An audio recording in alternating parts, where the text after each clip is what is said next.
Alors, aujourd'hui, on plonge dans un sujet qui est, je trouve, absolument fascinant, la gratitude. On va décortiquer ensemble les effets bien réels, bien tangibles que ce sentiment peut avoir sur notre corps. Comment une simple émotion peut-elle concrètement changer notre biologie? C'est la grande question. Ça peut paraître un peu fou, un peu abstrait dit comme ça, mais la science nous montre qu'il y a toute une chaîne de réactions bien réelles qui se mettent en place. Alors, je propose qu'on suive ce cheminement, étape par étape. Et tout commence ici, dans le cœur. Et non, ce n'est pas juste une image poétique, c'est vraiment le premier organe qui réagit physiquement, qui porte la toute première empreinte de ce qu'on est en train de ressentir. Bon, regardons ça de plus près. L'effet le plus immédiat de la gratitude, c'est un changement dans le rythme cardiaque. Attention, ça ne veut pas dire qu'il bat plus vite ou plus lentement, non. Il se met à battre de façon plus ordonnée, plus harmonieuse. C'est le tout premier signal physique qui dit « Ok, il se passe quelque chose de spécial ». Et la séquence d'événements, elle est vraiment fascinante. D'abord, on ressent cette gratitude. Et hop, le cœur se met à battre de manière super régulière. En réponse à ça, les artères se dilatent, elles s'ouvrent, littéralement. Du coup, le flux sanguin augmente et c'est ça qui crée cette sensation de chaleur, de plénitude dans la poitrine qu'on associe souvent à la gratitude. Et là, le contraste est juste saisissant.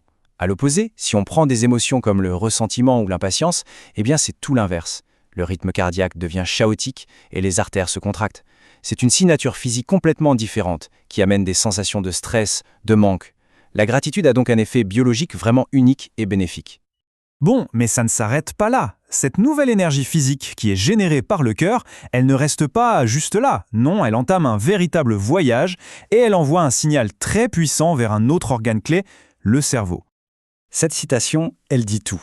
L'énergie, ou pour être plus concret, le signal qui est transporté par ce flux sanguin et cette cohérence cardiaque, eh bien, il monte tout naturellement du cœur vers le cerveau.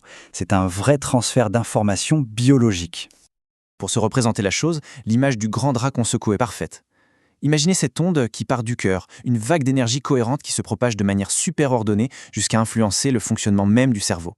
Et voilà, on arrive à destination. Une fois que ce signal bien particulier atteint le cerveau, celui-ci ne reste pas indifférent, loin de là. Il va basculer dans un état de conscience très spécifique. La réponse du cerveau, c'est de se mettre à produire ce qu'on appelle des ondes alpha. C'est un changement qu'on peut mesurer dans l'activité électrique du cerveau. Il passe dans un mode de fonctionnement différent.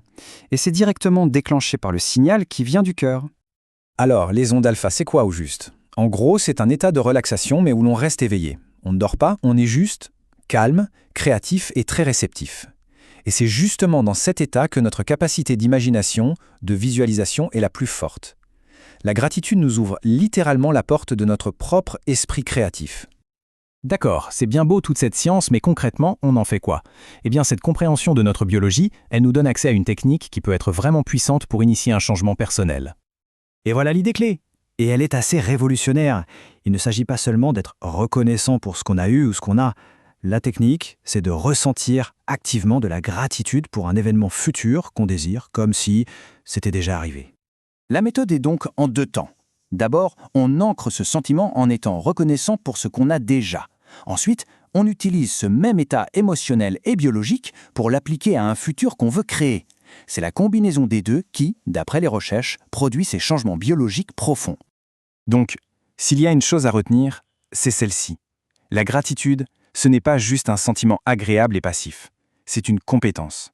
C'est un outil qu'on peut utiliser activement pour créer un état biologique cohérent, un état qui est propice au changement, à la création. Et ça nous laisse avec une question de fin qui est assez vertigineuse. Si un sentiment qu'on choisit de cultiver intentionnellement peut changer notre physiologie à ce point, alors quelles sont les limites de son influence? Qu'est-ce que ça pourrait façonner d'autre dans notre vie? C'est une réflexion qui, je pense, mérite d'être explorée.